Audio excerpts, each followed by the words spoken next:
ذکر حلقه لګېدلې وه چې د ذکر حلقه لګېدلې وه خلکو ذکر اذکار کولو وی الله جل جلاله خپلو فرشتو ته وایي چې ای فرشتو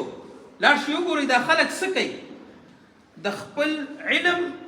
باوجود د خپل بندګانو ته د ښودلو دپاره الله جل جلاله داسې وکړه چې ای فرشتو لاړ شئ وګورئ چې دا زما بندګان څه کوي دی راشي وي یا الله جل جلاله دی خو ستا ذکر کو ستا یاد یې کو الله ورته زی لیدلې وی نه ته خو یې لیدلی نه وی ښه وی بغیر لیدو دی زما یاد کی زما ذکر کوي ورته ورشي بیا څه غواړي دي وی یا الله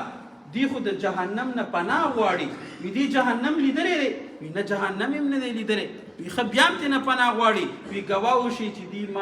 دی ته ما د جهنم نه پناه ورکړله ورته یې دی نور څه غواړي وی یا الله جنت غواړي وی جنت دی لیدلی دی وی نه جنت هم نه دی لیدلی وی ښځه تاسو ګواه وشئ چې دی ته ما جنت هم نصیب کړ بیا ورته فرشتې یو عرض کوي یا الله وی دا ذاکرینو ته خو تا جنت هم ورکړ جهنم نه دې ورته پناه هم ورکړله خو دې کې خو څه کسان داسې وو چې ذکر له نه راغلي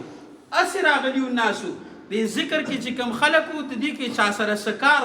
یا په لار باندې تېرېدل او د ذاکرینو له راننوتو ذاکرینو سره کېناسته هغې سره هسې کېناسته یا الله د هغه دپاره څه حکم دی الله جل جلاله ورته وایي چې دا چا ذکر کولو او هغې ته مې څومره اجر او ثواب ورکړی دا چې څوک ورسره هسې ناست د هغې د برکته مې دې ته مغفرت نصیب نو که مو تا ذکر نشو کولی اکثر مونږ پې شرمیږو نو کم از کم ذاکرینو سره ناسته وکړئ